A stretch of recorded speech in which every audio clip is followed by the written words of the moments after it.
Right. Wow.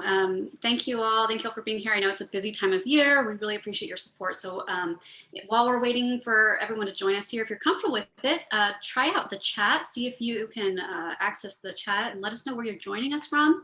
I know we have panelists from all over tonight, so we have an audience from all over too. So I'd love to see where you're joining us from. Lots of Denton folk, I'm sure.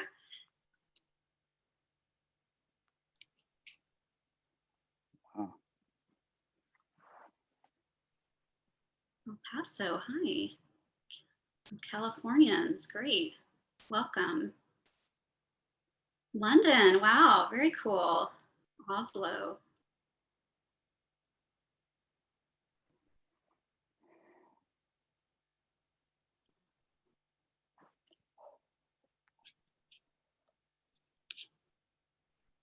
Wow, it's a great range. Look at all these. All right, so we're gonna just dive right in here.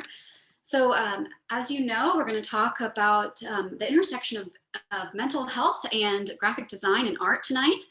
We'll hear from three very talented artists, multidisciplinary designers, working really with a wide range of mediums and subject matter, from typeface design to lettering artists to experimental typography and lots more. So we'll have lots of inspiration to see. But despite this range of work, they've all been asked here because of a commonality, which is some aspect of their work touches on mental health topics. So whether that's through a client prompt or their personal projects, if it's through written essays, there's an array of how we can approach this topic and how it might come up in our lives. This event is sponsored by the University of North Texas Department of Design. I am Erica Holeman. I'll be your moderator tonight, and I just want to give a shout out and a thanks to David Wolski and Michael Gibson for supporting me behind the scenes. A few quick notes before we dive right into the beautiful artwork. I want to just note that if you're here because you're struggling, there is support. Take a screenshot or make a note that there is support, there is help if you need it. These are just a few of the resources that we wanted to highlight. And another few things here, you've already started us off strong with the chat, thank you.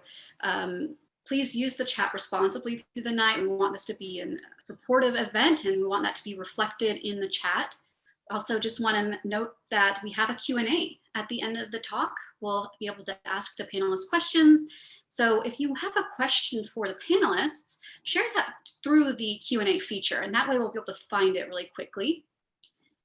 And lastly, just as a note that these artists are going to share their personal stories, and these are just that, their own personal anecdotes, or whether it's, again, personal experience or client, and these are not meant to be prescriptive solutions to mental health issues. It's simply their perspectives on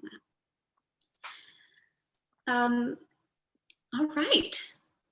And so I would like to just note that why we're doing this event, well, we know that this has been, we're sick of hearing the word unprecedented, but a very unusual year. It's been rough on a lot of folks.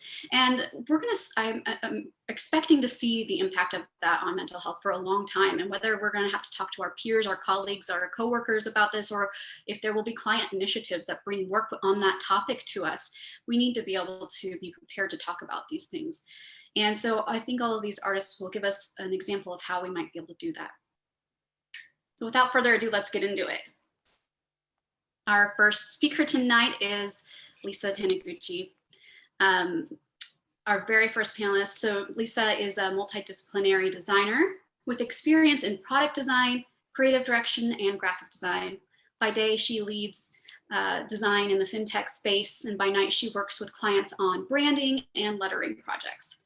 During the pandemic, she's found new ways to find contentment and creativity through exploring new mediums and using lettering to process life's stresses. Without further ado, Lisa, take it away. All right, thank you, Erica. So I will, oh, sorry, if you could, it's saying that I have to, you might have to stop sharing your screen for me to be able to share mine. There you go. Thank you. All right. Okay. And so you guys should be able to see my presentation now. And so I will hopefully get us started on the right foot for tonight. So as Erica said, my name is Lisa Taniguchi. I am going to be talking about preserving moments and how lettering helps me with my mental health. So I really hope that, some folks in the audience are able to take away something useful or interesting or helpful from my talk. So I am a design director in the tech space by day. It's my main job. I love it. But as much as I love it, that's not what I'm going to be talking about today. I will be talking specifically about my personal work, specifically lettering, which is a bit of a first for me. So both nervous and excited to share this all with you. So as the nature of talking about personal work, I'm going to share a little bit about me as a person. So we're going to get a little bit personal. And yeah, so just to start off, we'll dive right into it. I am the type to avoid my problems. I move them outside of the sunny window that is my life until it becomes, this unmanageable storm or some semblance of that feeling of spinning that I can't ignore anymore. I'm also the type to not really accept my accomplishments. I struggle with imposter syndrome, much like a lot of other creatives. And I tend to minimize compliments or, chalk a success up to luck rather than pat myself on the back. I'm also a people pleaser. I recently found this quote from a book called Positive Intelligence, and it captured a part of me that I hadn't really thought of in this way. Expressing my own needs feels selfish. So that was something that kind of struck me and made me pause a little bit. That's something that I tend to do kind of often, is when I have that moment that kind of makes me pause or think about something a little bit more or reflect on it. I tend to sketch it out. This is not finished. It's just like a quick sketch that I had put together. And the reason why I do that is because I want to, reflect on why is this moment, affecting me, and what do I want to maybe remember from this moment after experiencing this thing. Lisa, I'm sorry to throw off your group here. I don't think we're seeing it move forward, unfortunately. Oh my gosh, that entire time? Oh no. Sorry, I thought you were just giving us a preface no. to your work. Oh my gosh. Moments, or yeah. Okay, that's strange. So I guess it wasn't working when I full screened it? That must have been it. Oh my goodness. Well, the test that we did, so, it's, okay. Strange. That is not great. I'm not quite sure. Whenever you tried your screen share, did you set it up to do the whole screen or just the specific PDF? I did just the PDF. If you try it probably needs to, yes. Yeah, that's okay. True. Yes. All right. Then we go. Can you guys see that? Yes, it's working? You. Okay, all right. So sorry about that. All right, well, then I guess I will just quickly run through the slides. So, let's get personal. This was when I was talking about, avoiding my problems, and I'll just go quickly through these. So as I was saying, sorry about that. So this is a sketch that I was talking about when I was talking about being a people pleaser. And so this quote, expressing my own needs feels selfish.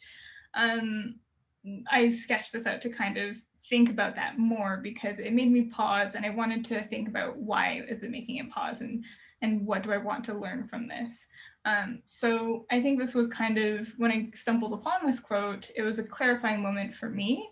But obviously there's, a wide range of moments, so maybe negative ones, frustrating ones.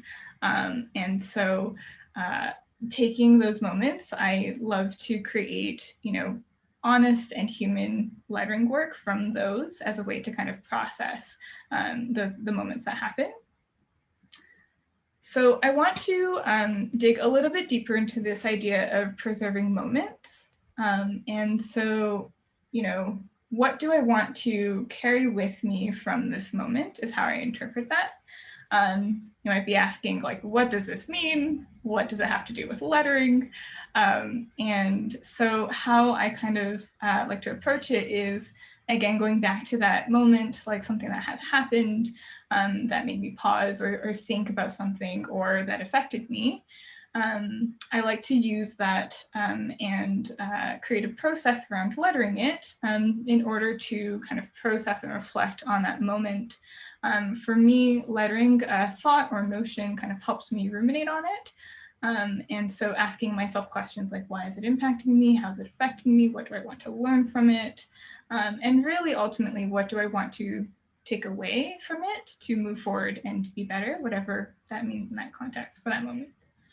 And then third, you know, that often ends up with some sort of lettering art, and those serve as kind of reminders. I'm also kind of a forgetful person, but it also helps to kind of remind myself what had happened and what I wanted to learn from it if it happens again. So I'll go into a few examples of what I mean by all of this. So this is the first one. So this is actually one of the first lettering pieces that I made, and I go back to it quite often. And while I can no longer remember the specific thing or moment that triggered me to, you know, write this or letter this piece, I remember the feeling, and it was that feeling of, what am I doing with my life? That sense of aimlessness or lack of direction. And I think, you know, especially students, I remember feeling that a lot back when I was a student. And so every time I go back into that space of not knowing what the heck I'm doing or where I want to go, I kind of think about this. And the reason being that, like, the thing that I want to carry from that is I need to know where I'm going in order to get there. So that idea of, you know, at least for me, something that's helped me process those emotions and kind of grapple them is to reflect on, where do I want to go? What is the thing that I want to be doing in order to set me on that right path? Another example that I'll show is this, which came out of some advice that I got from a manager and leader that I highly respected. So this was when I first started managing other people, and it was something that was, you know, challenging. It was my first time taking on direct reports and that type of thing. And so this was something that really struck a chord with me in a conversation that I had with her. So it was this notion of the actions that you take and the things that you say as a manager has an effect on people. And really, you should see all of that as a choice that you're making intentionally to have some sort of impact on people. And so that was something, again, that was really eye-opening for me. And so what I wanted to carry from that moment was the idea that, you know, I have the power to affect people around me for the better or for the worse. And it's kind of my choice to do that. So this one was one of the things that I kind of quickly flipped through when I was catching up on my slides. I mentioned imposter syndrome already, but the moment that this one came out of was, this was a little while ago, but I was thinking about looking for new work, and you know, but I was terrified that I wouldn't be able to find it. I felt like I didn't demonstrate my skills as a designer. Maybe I didn't have enough accomplishments to show for my years of experience, and et cetera, et cetera.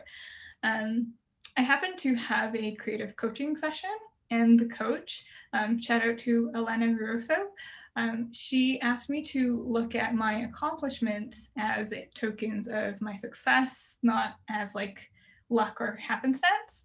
And what she was really saying was, like, these accomplishments didn't happen to you, you know, you made them happen. through your power and your abilities. And so that was something that, again, that was a moment that kind of struck me. And for me, it was kind of like, oh, this is made me feel, or made me, helped me fight my imposter syndrome. And so I wanted to remember that feeling and the way that I got there.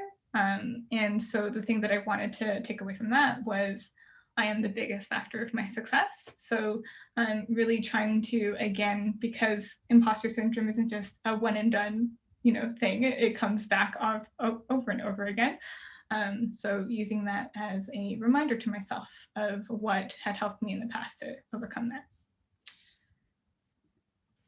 And so this is another example that I'll share. The moment that I had been feeling when I created this was I was feeling very stressed and kind of disappointed in myself from a situation that had come up at work. And so I was telling a friend this and how upset I was at myself. And they asked me a question, which was, are you kind to yourself, or are you being kind to yourself? And it was kind of difficult to hear because the answer that I knew was right was no. If I had flipped the situation with somebody that I was talking to and flipped the roles, I would know that I wasn't showing myself the same kindness that I would have shown to somebody else going through this. And so that's what prompted this. So be as kind to yourself as you are to others. And so really, again, what I wanted to carry from that was, I deserve the same kindness that I showed to others, and kind of, again, using this as a reminder in moments where I feel like I'm not really doing that. And this is the last one that I'm going to share, and probably the most personal. So this I created after watching, close friends' life really be turned upside down due to COVID. And so it was, the firsthand experience that I saw of how it could affect people. And it was not a unique story. There was so much sadness in, what was happening in the world. And I was also thinking of, my grandfather, who I had just seen, and remember thinking oh, he looks so fragile. So that's where this came from. And again, not really, it may seem positive, but it was actually kind of that sadness and fear that I wanted to remember. So that what I wanted to carry forward was, this idea that life is fragile and to not take, its beauty for granted. So that's that. And so just to, conclude and wrap things up, that's kind of how I've taken this approach of processing moments through my lettering art. So going from moment to processing to some sort of piece to remind myself of those moments and what I want to carry forward from them. And so again, I hope that was, helpful or interesting to you folks out there. And taking this approach has really helped me to process those experiences, improve my mental well-being, and honestly to kind of make me a better person. So yeah, thank you. Wow, lovely. Thank you so much, Lisa. Thank you for sharing that, and so much of that kind of personal story behind it. And I think what makes that beauty and fragility of life piece so amazing is that you mentioned offhand, it might seem like a positive quote, but really you were going through something sad. And I think that's what's so beautiful about it, is that it just gives us a chance to interpret it however we are coming to it at that moment. But I also really like the idea that you're taking life experiences, and just by the act of lettering, which takes time, you have to spend time with it in order to finish that piece. So thank you so much. Thank you. We'll keep moving. And if you have questions for Lisa, you can go ahead and send them in the Q&A or hang on to them, and we will get to them at the end. Let's see. So now I get to test my screen sharing capabilities and present Emily, which is our next panelist. So Emily is joining us from California tonight. And oops, let's go, Lisa. I got your slide up twice. And great. So Emily Atwood is an independent graphic designer, usually based out of New York, right, Emily? And LA temporarily, or California. She previously worked as a senior designer at Pentagram Design in New York City on Paula Scher's team, where she led identity, editorial, campaign, and web design projects. She also worked as a product designer at Envoy in Irvine, California, developing visual design for mobile and TV interfaces. And she's currently teaching, which is really exciting. She's also currently tinkering in the world of type design as participating in the Type at Cooper extended program at the Cooper Union in New York. So Emily, take it away. Awesome, thank you. All right. Hello, UNT and everyone who's joining us. I want to say that how honored I am to speak to all of you. I'm especially encouraged about the fact that the topic is mental health and design. It's something that we need to talk about more. You know, with that said, I'm not an expert on mental health, but I'm an expert on my story. I've experienced lows and highs as a designer. And when I was first contacted about sharing, I felt really led to share plainly about my experience as a student designer and as a professional designer in relation to mental health. I think we can all benefit from an open and honest conversation about our industry, the pressures, the anxiety, the failures, and the imbalances. I specifically will talk about a project I worked on for mental health later, but also my personal work, like many designers, has been a coping mechanism for me. I wouldn't say my personal work is particularly uplifting, but I do think it is cathartic and point towards something that we can all relate to, specifically things that happen beneath the surface. So really, I believe vulnerability equals power. And I love this quote from Brené Brown that vulnerability is the birthplace of innovation and creativity. And when we're able to share our stories with each other, there's so much power in doing so. We suddenly realize we're not alone. And my hope is in talking about this tonight is that it can move us into action. So my point is that we need to talk about how we are doing more openly and ask others this question as well. So to start this conversation off, here is a chart I created that illustrates this vicious cycle my mind goes through. Perhaps you can relate, where at times I feel that I only exist as a designer, or I am validated if I'm able to make, execute, or prove that I can create. This also heavily applies to social media. You know, from that state, we tend to either put pressure on ourselves or are experiencing pressures from our workplace or outside of our workplace. If we just look at this year in particular, the pressures under which everyone has had to be creative, it's just been insurmountable. That pressure then leads to this culture where we glorify imbalance. We start to revel in it, that it's something to be proud of, and when it really isn't. And after this imbalance comes this stage where we feel this loss of identity because we've just squeezed every bit of creativity out of ourselves with no time to recharge or heal. And we continue to make because we have to, and this just leads to burnout. And then we feel like we have to prove to ourselves again that we exist. So we fall back into this I make, therefore I am sort of concept. So with that said, I think a lot of this mentality for me really started in design school. And I think it's pretty normal to say that we all dealt with juggling multiple projects, facing the intensity of the crit wall, the pressure to perform, the pressure to build a body of work that would make you hireable, the severe lack of sleep. I could go on. You know, this sort of inner monologue or common phrases I remember saying or thinking when in design school. I remember potently the pressure I put on myself during that time, the overwhelming anxiety I had at the prospect of not performing my best or not doing enough. At times, it quite honestly felt like the end of the world was coming if I didn't do well or if I wasn't perfect. And I just remember bragging about the fact that I got 2 hours of sleep a night. And it's just, I look back and think about what I was angsting about, and it was not worth it at all to plunge myself that deep into an emotional abyss. Um, and really, I lost perspective during that time, and I think it can be easy to do so.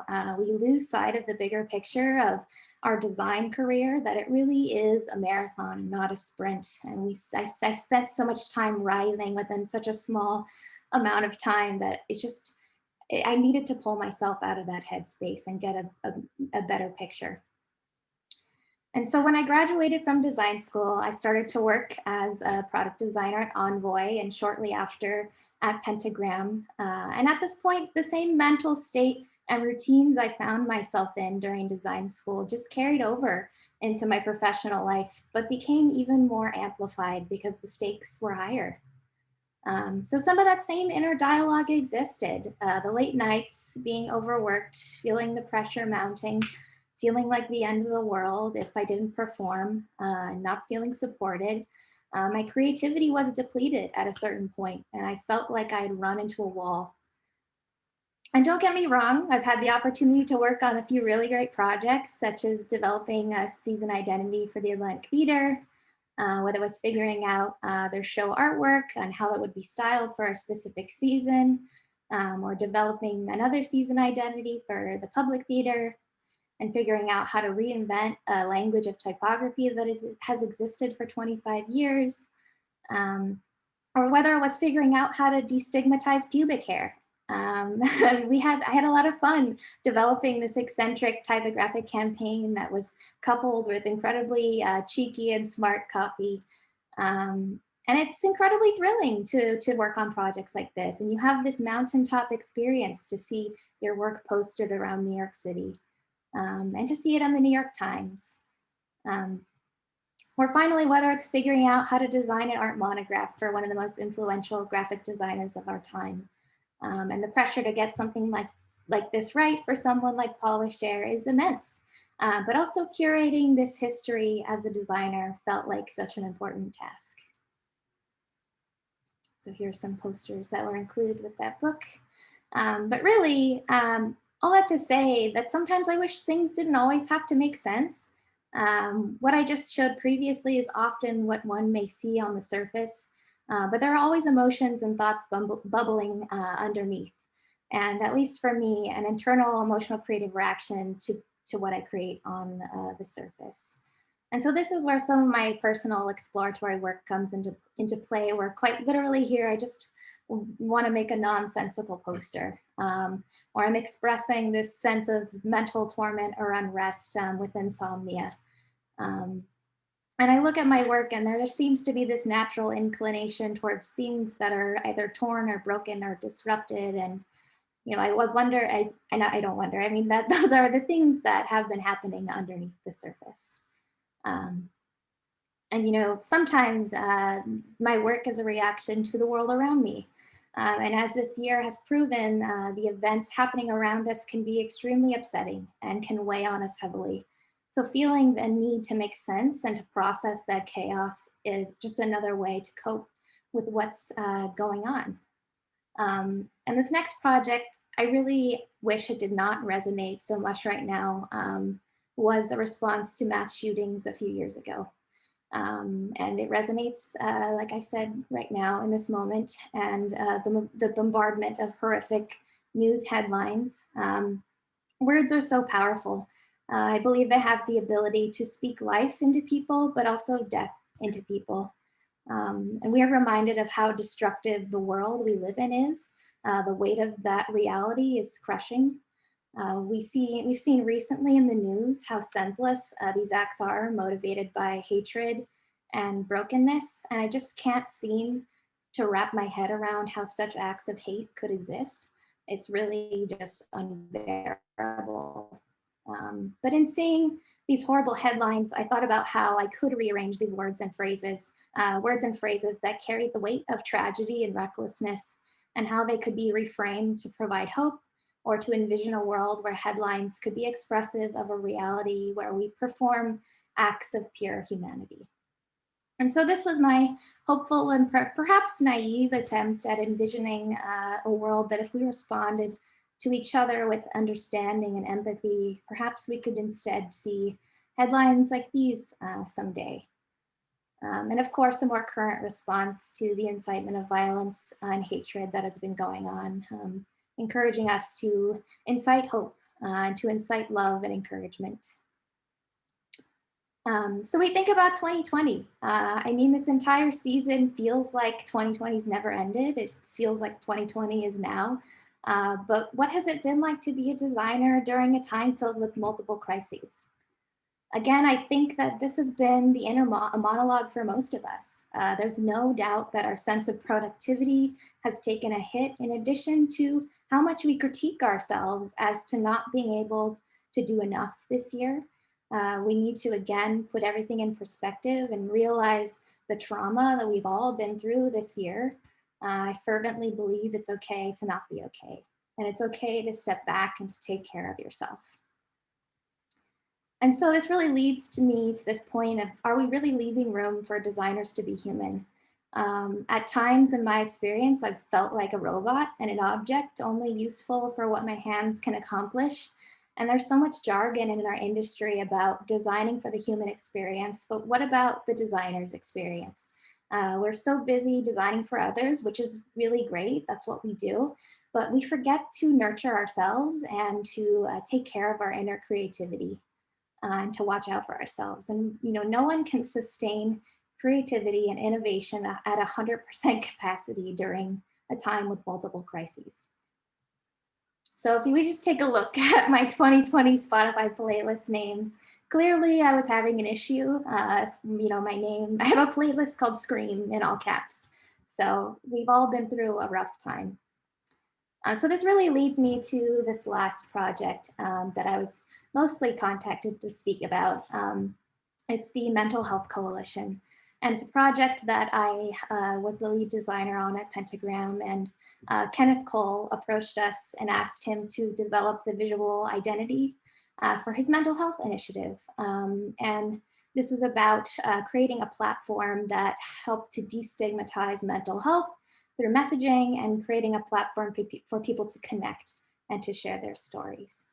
And so we were really inspired to create a symbol just as powerful and as simple as silence equals death that was originally used to bring awareness to the AIDS crisis. So we developed this very purist symbol that represented this idea of not fitting in, that we feel when we struggle with mental health. We feel abnormal, like a square peg in a round hole. And so here's the lockup, full lockup. Again, the goal of this initiative was to destigmatize mental health, but also to help people to connect and to share their stories. And so we felt that integrating this logo into typography would of course call attention to its presence, but you would start to see this mark repeated, therefore encouraging this idea that mental health is not abnormal. Most people struggle with it. And the image and color system was inspired by the spectrum of emotion we can all feel at any given time. So the main tagline of this campaign, "How are you really?" Asking this question during the pandemic was especially powerful. Here's a quick animation that sort of illustrates this idea of fitting in and not fitting in with the shapes and how are you really? So not only was this a messaging campaign, but also a place for resources online where people can learn about mental health, how to talk to people about it, and how to communicate with loved ones who may be struggling. We also helped to develop a web component. And this, storytelling was a huge part of this platform where people could upload their stories and start to feel supported. We even helped to design a social media component where there could be more of an interactive platform. And here are some of the reactive icons that were developed to represent love, like, congrats, and I'm here for you. Here's the poster messaging system, and you can see how the symbol starts to appear in multiples and many different sizes, creating an energy on the page. But there's also this sense of community with the symbol. So I think that this question of how are you is so simple, but I don't think that we ask it or hear it enough, at least being said intentionally enough. A good chunk of this project, including its launch, happened during the spring of 2020, when New York City was the epicenter of the COVID-19 crisis, a time when we were not okay. And the most daunting part of this project, most daunting part of that project was designing that motion graphics piece for Times Square. And I remember walking to Times Square to go see it, and I just saw how empty and wounded the city looked. The empty seats, the blank screens in Times Square are just an anomaly for at times. It felt really devastating. And I made it finally to Times Square, an empty Times Square that morning. And I remember looking up at this question, and I realized that I was not okay. And the irony is not lost on me that I was a designer working on a mental health campaign who was experiencing mental health issues. I had crippling anxiety that had built up and was amplified by the pandemic. The devastation of the city was all around me, but also the pressures were still high as a designer. I had run out of fuel at that point. I had reached a point in my career where I had lost a sense of my identity as a creative.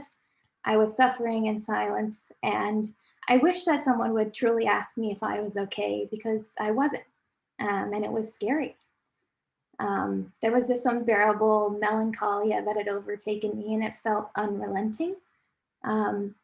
I would not only dream of a time when things could be better, but sometimes I would wish to stay in this dreamlike state, or just take me away from this reality. And so to conclude, how can we do better as designers? How can we do better in our industry?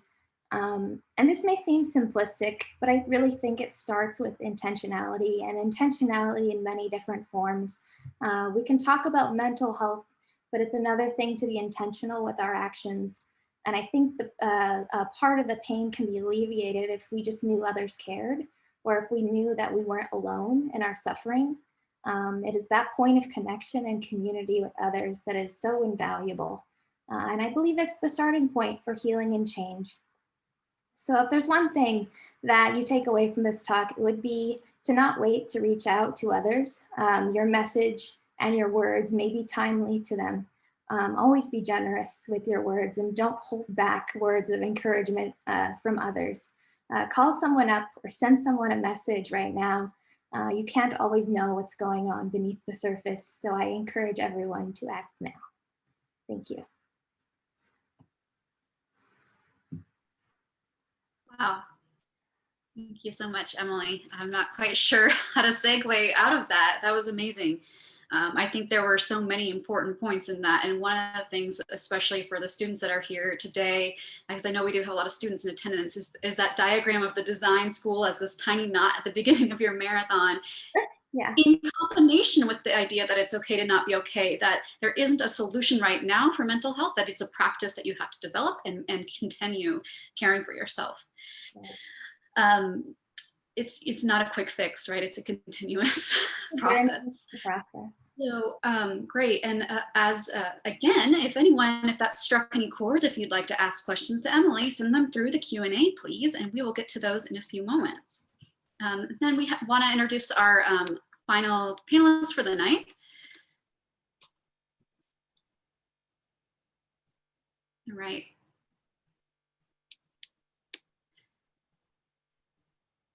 Satoru Nihei.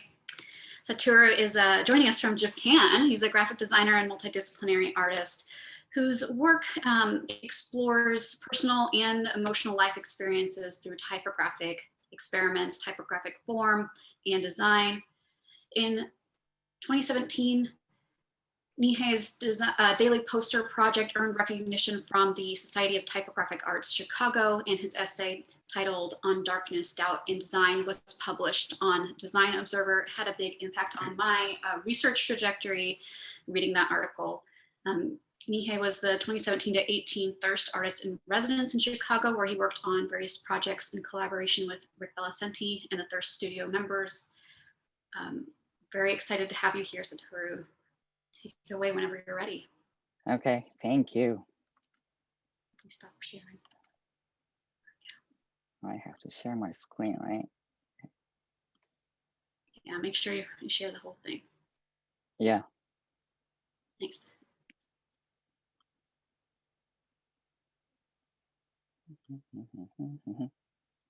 Okay.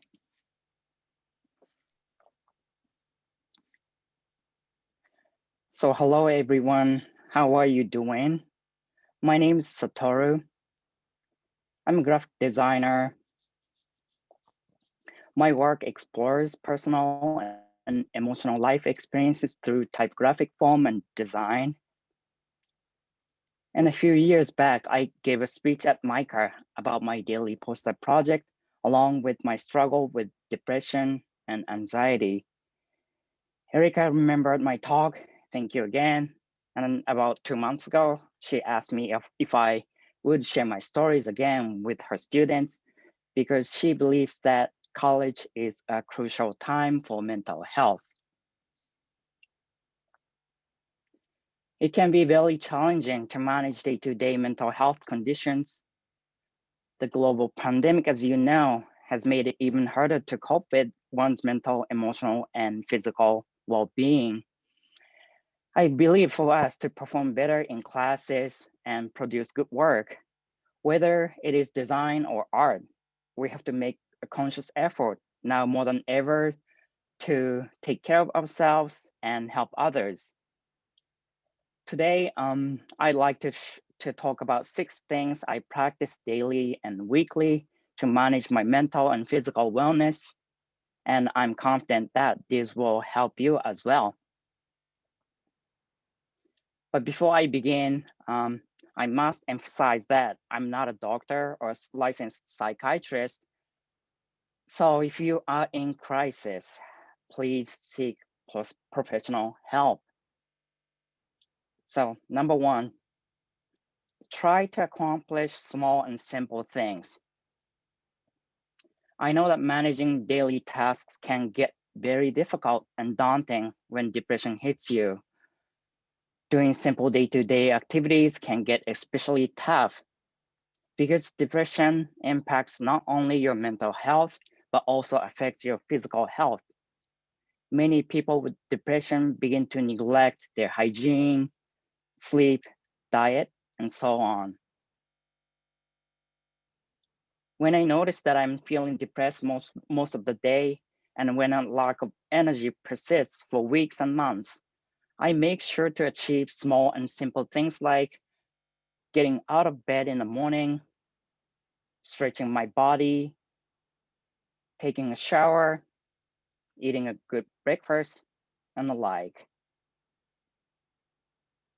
Try to manage small things like these when you're feeling down, and it's okay, that's all you can do on that day. Don't push yourself hard when you can't. Sometimes taking a small step helps you over time. Number 2, repeat. I repeat these simple activities that I was able to do the day before. Remember that if you can do a few simple tasks for 3 days, you can manage to do them for a week. If you can do it for a week, you can continue doing the same for 3 weeks. It can help you to create small yet manageable routines you can do every day. So trust yourself and keep going. It will get better and you'll start feeling better. You will begin to have a little more energy to achieve a little more than what you did the day before. Number 3, drink a glass of water right after waking up. When I wake up, the first thing I do is drink a glass of water. I opt for lukewarm water during the winter as it is easy on my stomach. Drinking water first thing in the morning sends a signal to my body and mind that I'm ready to wake up. It immediately hydrates and kickstarts my body. All of you should know by now that about 60% of the human body consists of water. Your body requires water to function better, and so does your brain. Try drinking a glass of water before you pour yourself a cup of coffee every morning, as it improves your mental performance. Your body will thank you too. So make a habit of it and drink enough water throughout the day. Number 4, go for a walk. Walking is a simple habit that anyone can start. It is an ideal form of exercise, so get outside and walk as often as you can. Walking is an easy way to improve your physical and mental wellness. I walk every day and I strive to put over 10,000 steps in. Walking is it was one habit that I've been doing consistently for the past year and a half. Walking allows me to be alone with my thoughts, enhances my mood, reduces my stress and anxiety level. So consider developing walking habits. Start small. Go for a walk around the block for 10 to 15 minutes. You can go on walks with your friends. Just remember to wear a mask and maintain social distancing whenever you are outside. Make it fun. Look at the sky while you're on your walks. Pay attention to your surroundings and notice something you wouldn't otherwise. Now it is more important than ever to get some sun whenever you can, especially we are stuck inside all the time because of the COVID-19 pandemic. We need to ensure that we get enough exercise and sunlight, and walking will get you both. It will help you sleep better at night too. Number 5, get enough sleep. As we all know, not getting enough sleep at night can take a toll on our mental health. Although I'm getting a consistent night's rest for the past 2 years, it's been a real struggle to improve my sleep hygiene over the past 2 decades. I often spend a night tossing, turning, trying hard to fall asleep. Waking up in the middle of the night happens frequently, and not being able to go back to sleep quickly becomes a vicious cycle. Depression and anxiety often go hand in hand with sleep deprivation. Consequently, a lack of sleep negatively affects your mood, concentration, and productivity. So establish healthy sleep habits that work for you. Find ways to reduce stress and let your body and mind know that you're winding down for bed. Cut back your caffeine and alcohol intake. Organize your thoughts, particularly when something is making you anxious. Take a hot shower or bath. Do easy stretches to reduce tension in your body. Read a book that is not overly stimulating. And I put my phone on do not disturb mode so that it doesn't buzz from 10 at night until 7 in the morning. And then one thing that never worked for me is counting sheep, right? When I can't sleep at night, it's just too silly. But anyway, find routines that work and stick to them. Last but not least, I'd like all of you to remember these 3 words. I need help. Say it when you must. I'd like all of you to get better at asking for help. Everyone is suffering and struggling with mental health in isolation during the pandemic. So many people are coping with anxiety and fear, not knowing what future holds for them. Uncertainty is crippling all of us in many ways, and you're not alone in this. If you feel overwhelmed, trapped in downward spiral of endless worries, say you need help. There's no shame in asking for help. It takes courage and strength to ask for help. People around you understand and support you. Your friends and loved ones will reassure you that things will be okay and encourage you to be able to get through these difficult times. So treasure these 3 magic words, say them often, as it creates confidence and trust that encourages you to deal with challenging situation. So to sum up what I've just talked about, so try to accomplish small and simple things. Try to manage small things every day when you feel down. Repeat, develop small yet manageable routines that you can do. A sense of accomplishment will help you cope with depressive episode over time. Drink a glass of water right after waking up. Your body and mind need water to function better. It's vital for your mental performance. Go for a walk. Walking will improve your mood, reduce your stress. It is an ideal form of exercise. And get enough sleep, because sleep is essential for your mental and physical wellness. Learn to say, I need help. Trust that people are there really to help you. And then before I go, I hope what I've shared with you today is helpful. Again, in order for us to do well in life, we need to consciously improve our mental and emotional well-being. Remember to be kind to yourself. Don't beat yourself up on difficult days. Always know that you are stronger than you think. Ask for help again when you need it. Take very good care of yourself. And then I'm cheering you on, so just don't forget that. Okay, so again, before I go, I'm gonna share some of the work I've been doing.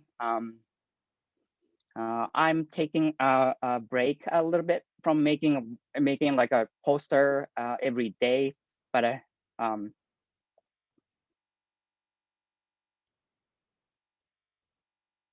I think you will enjoy these.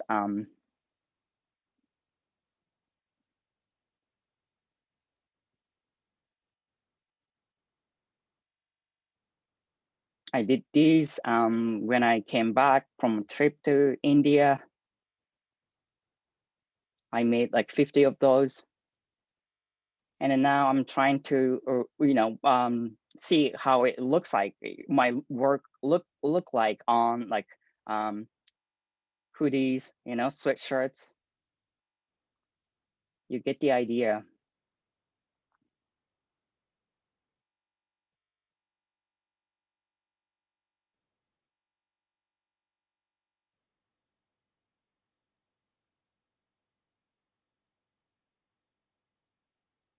And that's it from me, and thank you. Great, thank you, Satoru. I love that it was Satoru's tips, and it's really interesting, this arc from the 3 panelists that we heard, the kind of different perspectives on this, and I like that we ended up with these like actionable ideas that we can really just take care of ourselves a little bit. Wow. And also so humble of you. You're just like, and here's some of my work. And you just clicked through it. I thought I should just share my work, Thank you. Otherwise people will be like, oh, he didn't share any of his work, so but I just wanted to share like something that anyone can do to improve mental and physical wellness. I hope this helps. Yeah. Yeah, absolutely. I would also just totally advocate for walks. Those make such a big difference, getting away from the screen and moving a little bit. Yeah, it's important. So we will open up the Q&A. We already have a bunch of great questions. And for the panelists, I would also just encourage you to look through the chat, because there's a lot of great comments on what you've been sharing and your work. So we'll start off at the top here. We had a great question, and it got reiterated by someone else, so I'll kind of combine it. Gina and Daniel both asked panelists how you find time to work on personal projects when you also have a full-time job. Does it feel like work still? How do you make it feel different and fulfilling and not just like more work? I can talk about this because I absolutely don't put aside time for personal projects. It's really kind of like a burdensome thing to think about having to do something personal. And I feel like I have to do something personal. It's sort of like I talked about that I make, therefore I am.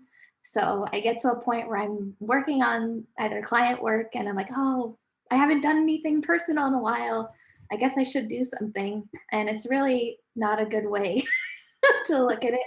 Um, or it's usually I'll have to be emotionally spurred on to do something. So I have no regimen. I have no schedule for personal work. That's totally fair. What about you, Lisa? Yeah, for a little while I was quite similar. I was like, I felt like I should do it, and it became something that was more of a thing that I had to do rather than something that I wanted to do.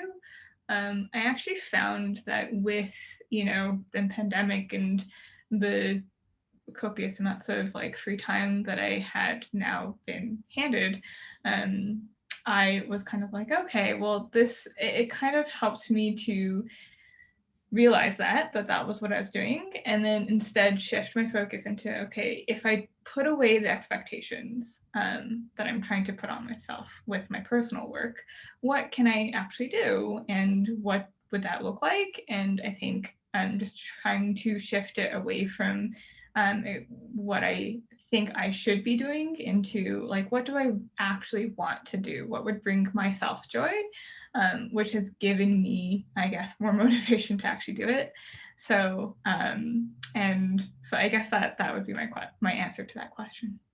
And what you do in your personal time is a bit different than your digital work, your day to day, right? So I guess that helps to feel differentiated somehow. Yes, yeah, for sure.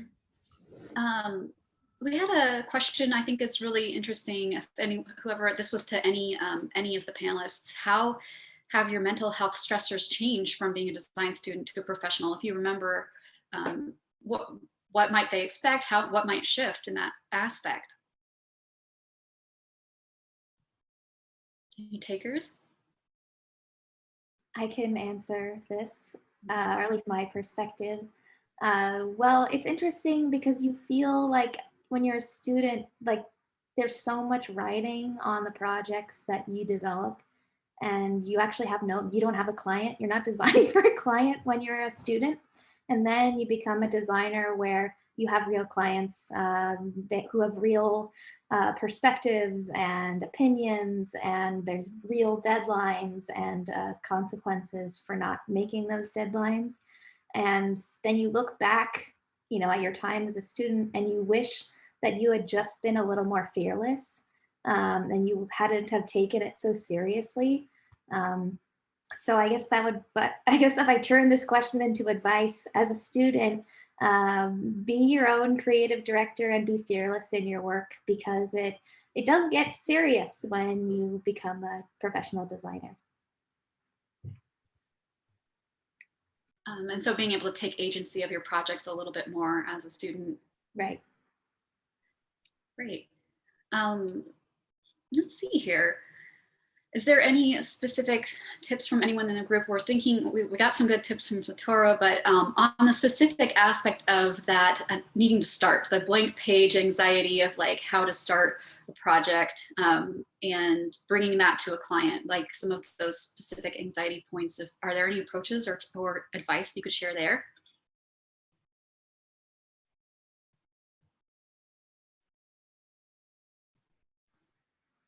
I can answer this too if you want. I think it's best to always start a project without self-editing too much or being too critical. I think that you have to leave space for your mind to wade in this creative gray.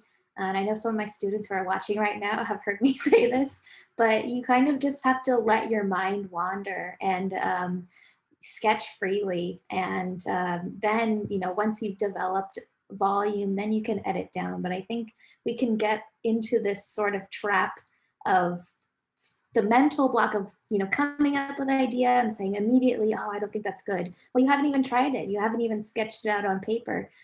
So I think just being a little bit kinder to yourselves when you start a project is helpful. Yeah, I think that's a great piece of advice. Lisa, do you have something to add? Yeah, I just wanted to kind of, I guess, piggyback off of that a little bit, because I think, at least for me when I was a student, and to kind of combine the two questions, I guess, into one, like I wanted to get to the right answer, the right solution as quickly as possible.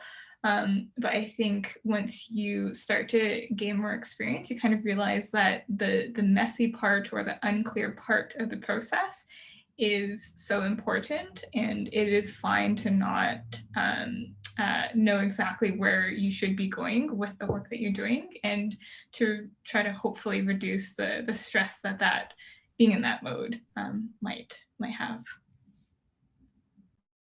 I want to ask another question to you, Lisa, because you mentioned with one of your projects that you had a mentor that was especially helpful.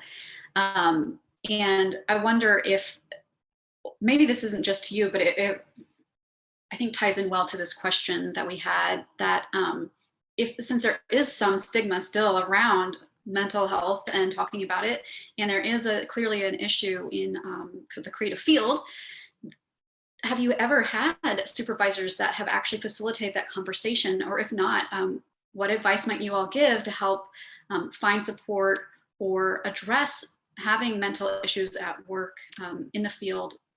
I think it's sort of another question then of, if it's a cycle, how do we help the cycle to stop? Yeah, I mean, when I was going through some of that stress and anxiety, knowing that I had people that, I looked up to, that to trust and to go to them with some of the things that I was facing, both to get advice and also just so that they could acknowledge what I was going through, was really helpful.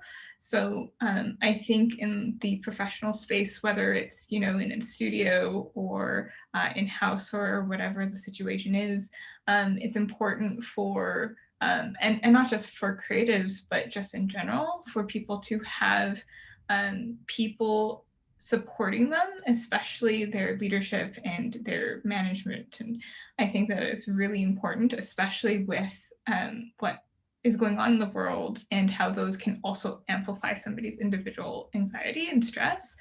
I think and I am very well aware that that's not always the reality. So hopefully, even if it's outside of the company or place that they're working at, hopefully finding somebody to kind of be that support and that pillar when they need them to.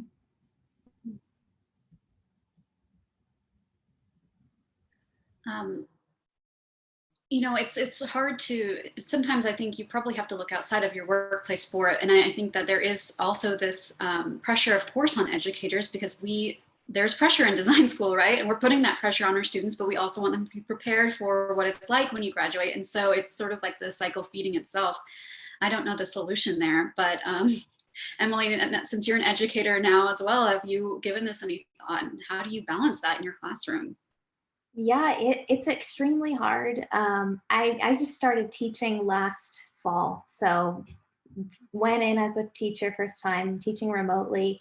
And it is a balance you have to strike, because you want your students to be held to a high expectation, to design at a certain level, and to just really respect design too and the process. But, I think that balance can be struck with being a personality that is open and allows for communication with your students, and saying like, I expect X, Y, and Z, but of course there's caveats. I tell my students to be good communicators. I'm willing to come down to your level and to help you and to communicate with you.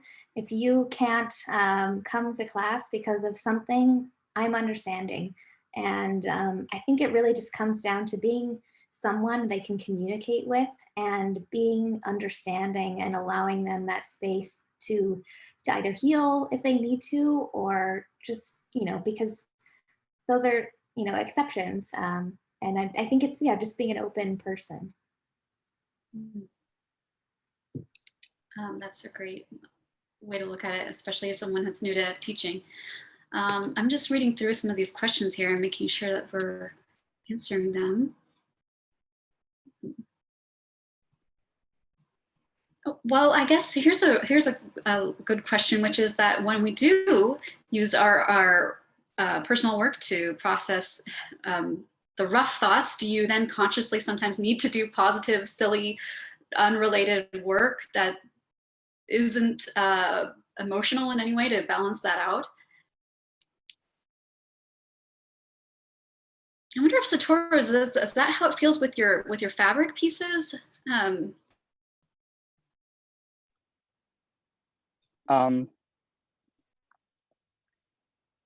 So hold on.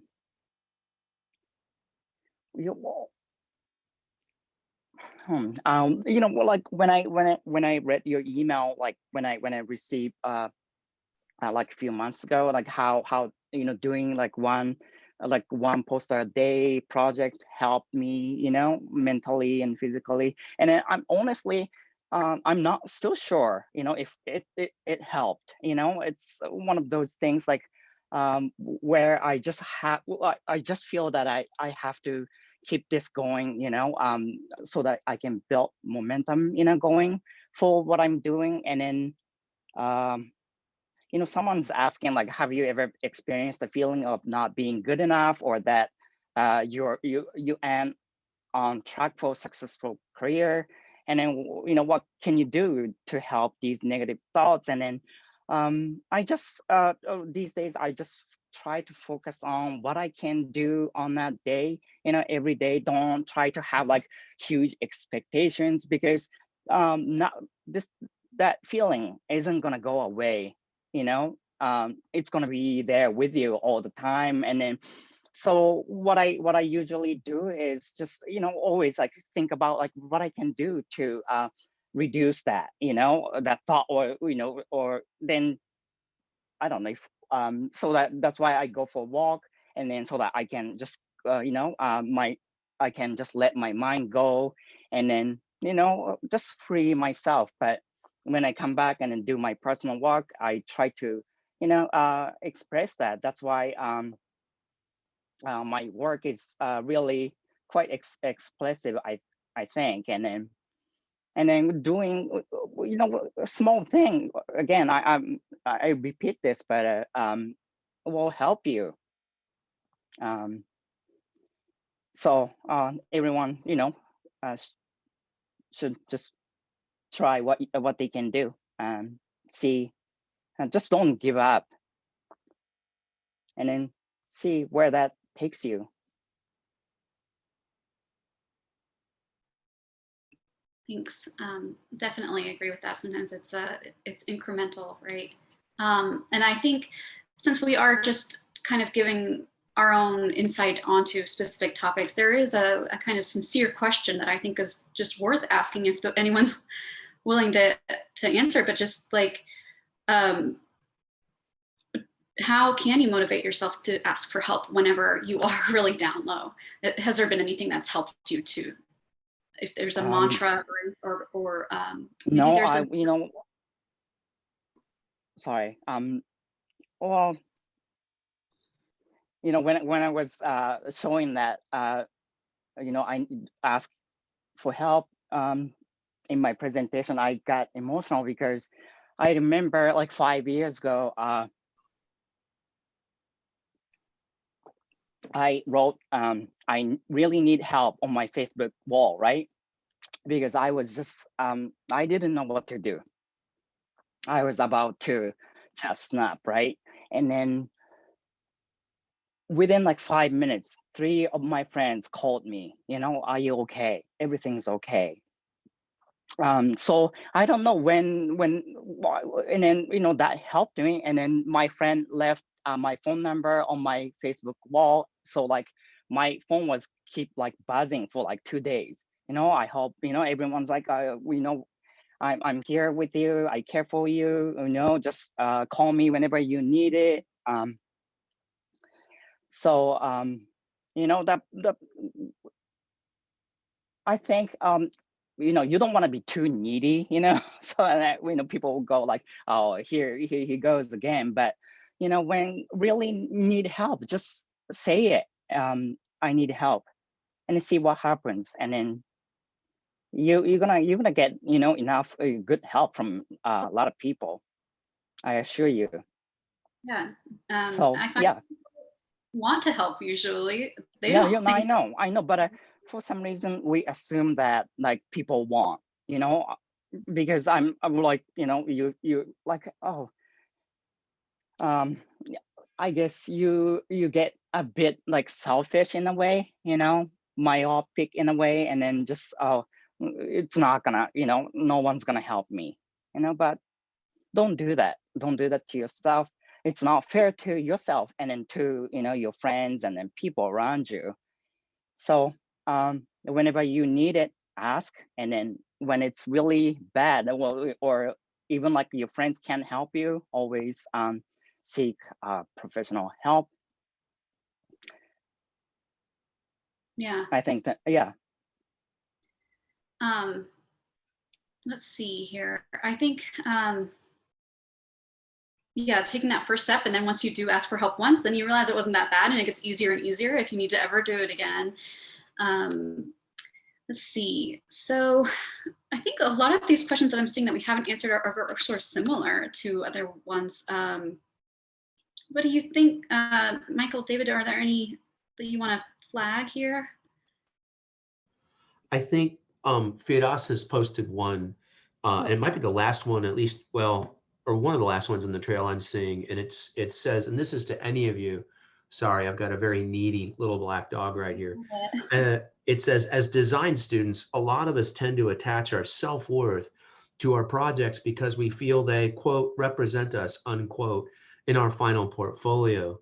Do you all have advice for when we get our first jobs in terms of freeing ourselves from that mentality? I imagine a lot of us are going to put that mentality into overdrive when we get hired at first.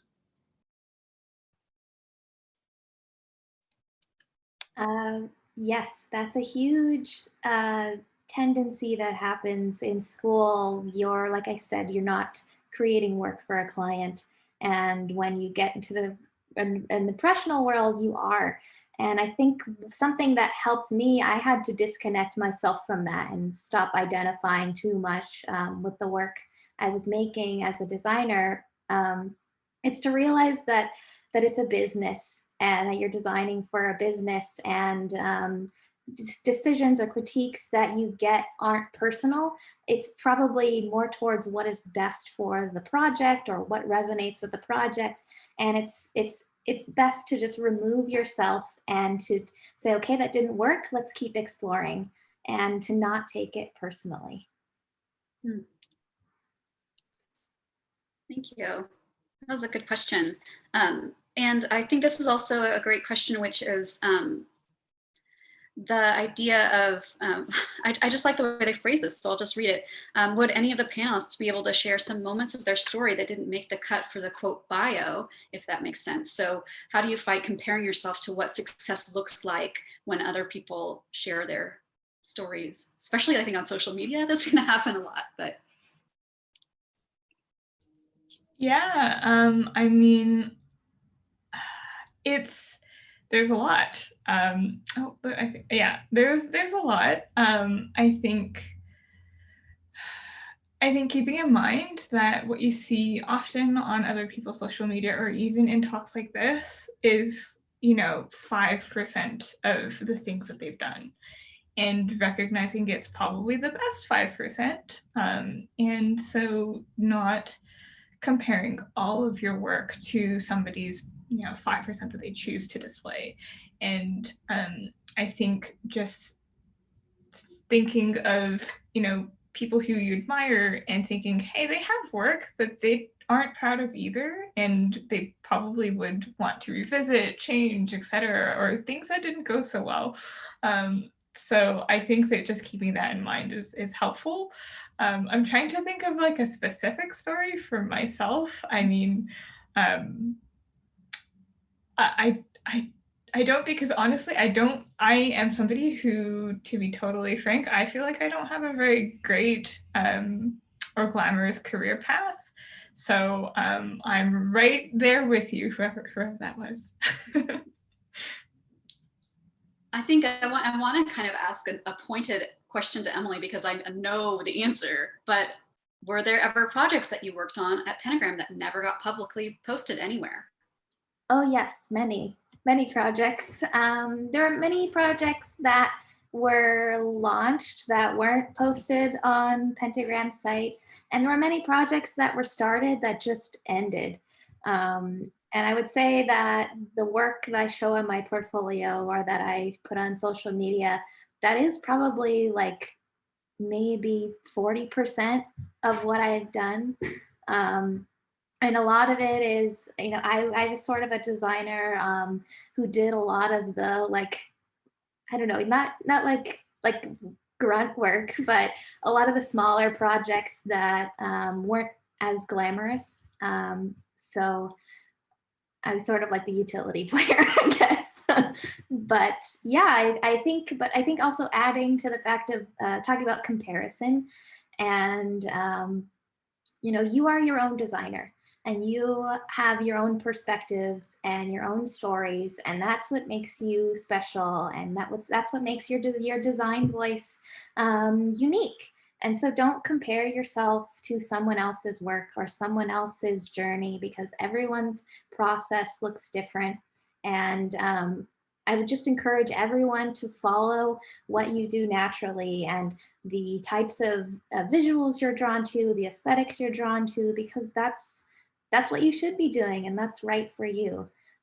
So don't compare yourself, because that robs you of what you can truly be as a designer. I also think that someone talked about defining success, and each person's version of success is unique. Absolutely. I was about to call you out, because David, you always say that to your seniors, right? That's when they're trying to determine their career path, what success looks like, you know, to you. It doesn't have to be what it's publicly kind of shown off as. Okay, great. So, and it's just interesting because, you know, a lot of students look up to Pentagram or to look up to Paula Scher, and even Paula Scher has work that she's done that she's not publishing, right? So it's okay if not every project is, you know, something that you've seen somewhere else or that you think meets some kind of standard, because that standard is just a nebulous thing that's being established by a nebulous factory. Nobody really knows how that goes out. Great. Well, I think we kind of covered most of the questions. If anyone has any, oh, wait, we just have one last thing. And let me see, there's one more came in here.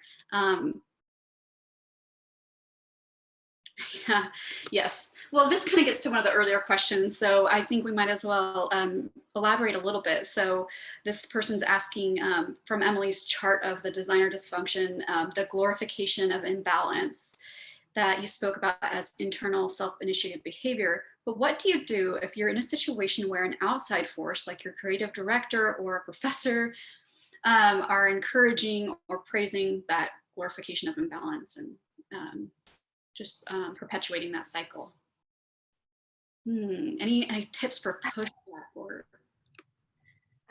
That's tough. Approaching a situation or an environment where imbalance is glorified, that's really a toxic environment that you should leave. I'm not sure if it's so ingrained in the workplace and you feel like you can't bring up that conversation, it may not be worth staying there. I don't know, that may not be the best advice.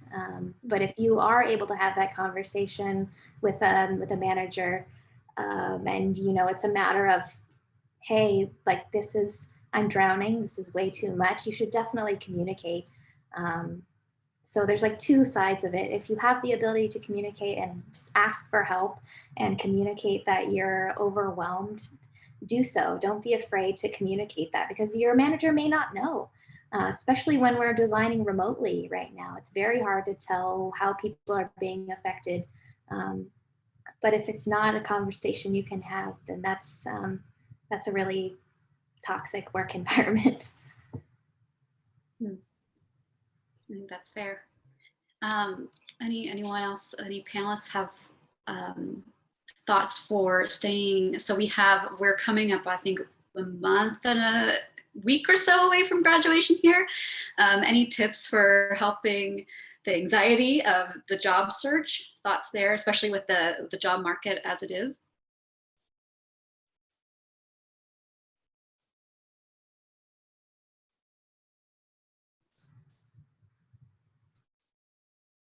Oh, we've got lots of No, thoughts. that's okay. That's okay. Go ahead. No, I was just gonna say, just keep going, you know, focus on what, again, I repeat this, but focus on what you can do on that day and every day. Just keep going, keep putting yourself out there, you know, because everyone's, you know, everyone's doing that, but just be positive, I would say, and then keep going. Go ahead. Yeah, I think focusing on what you can do and what you have control over is really important. In a recent situation that I found myself in where I was stressed, it really helped for me to just focus on the things that I had control over and I could actually make a difference in. Because, you know, stressing out about things that you can't control is not very helpful, and it can quickly spiral. And so I would definitely just try to keep in mind as you're going through that, and I know it's stressful, that job hunt experience, just keeping in mind of what can I control, what can I do to kind of help me get where I want to be. Do any of the panelists have suggestions or tips about how to deal with rejection? I know it's been touched on before, but you know, kind of identifying your personality, your sense of self-worth with your work can be really dangerous, and especially in a volatile job market. I think that some tips on how to deal with the inevitable rejection that's going to come with the job search would be really helpful. Yeah, I think realizing that with rejection, that I tend to think of it as you weren't meant to be there.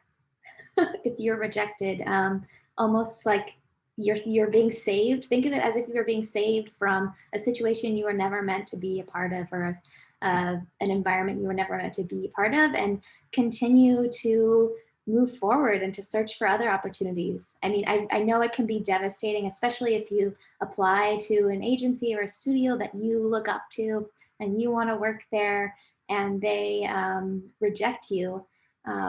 First of all, how can they really know you if they just look at your work?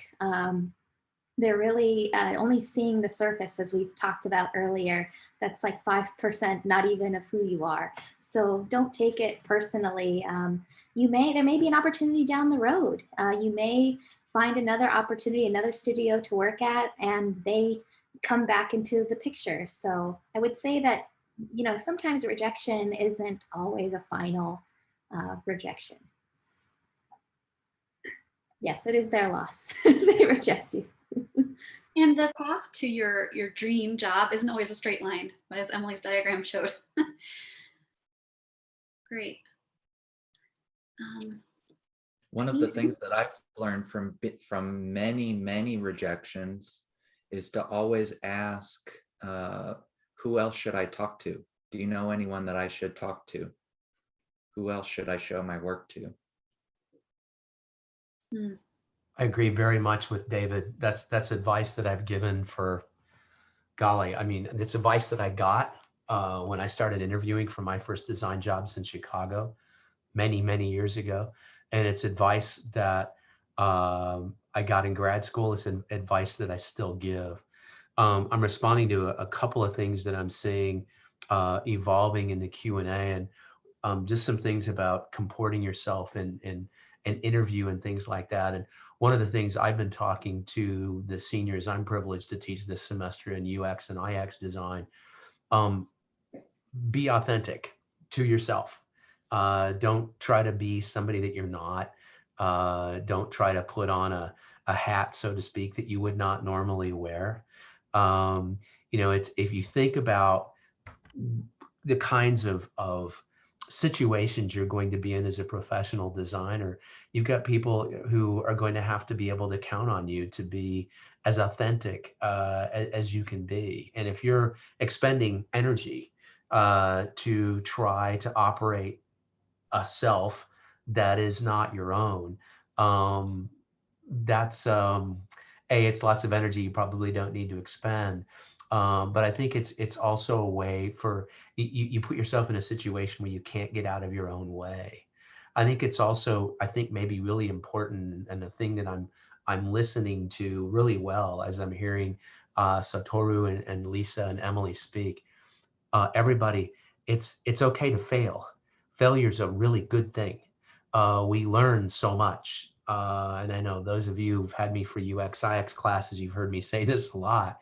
The design process often starts when things fail. Something's not working, somebody's not happy, whatever it is. That's a place to begin.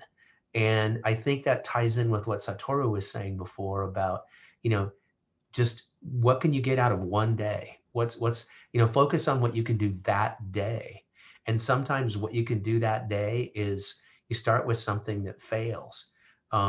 So I think that's another thing to not let go of, and it's to be okay with. Failure is a good thing. Without failure, we can't design. Great. I think I really appreciate that perspective, Michael, and especially knowing that you've worked with seniors, design students, and you have that experience of seeing what they're up against. I think that we're just about at the time. So this is a great question to end with. We'll wrap it up if any of the panelists could share their thoughts about what part of your job or your practice brings you joy. What are some of the positive sides of what you're doing?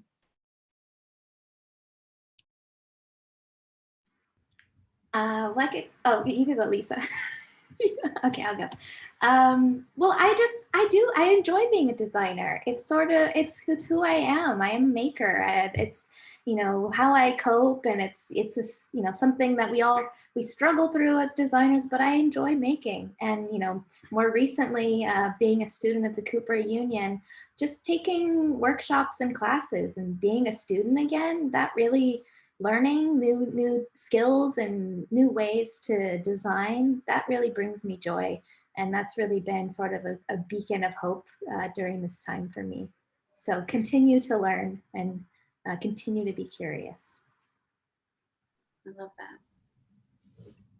And I think for me, I think for my lettering work in particular, I think there's even a comment that came through the Q&A that kind of somebody who resonated with something that was said. And I think that finding a shared experience with somebody, who's in a totally different environment or a totally different person is something that's so kind of powerful. And for my more professional work in product design, I think making an impact or helping to improve people's lives is something that I really find motivating and energizing for me.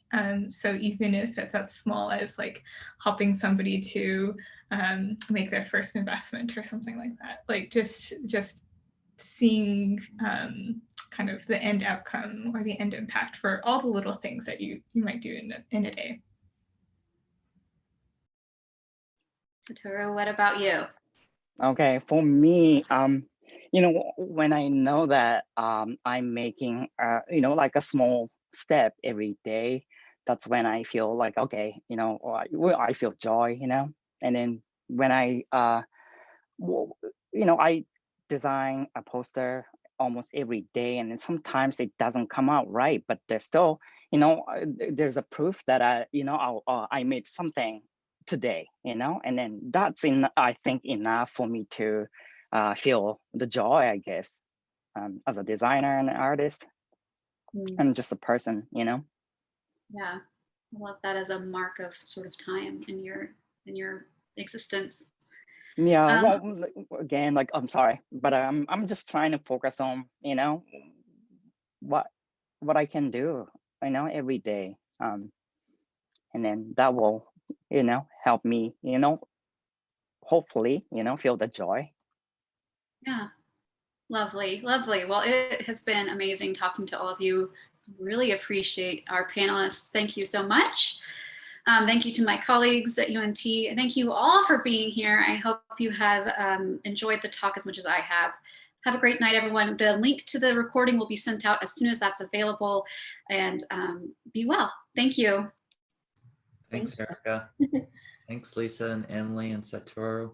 Thanks hugely to all of you. This was terrific. So glad to Thank share. you. Yeah.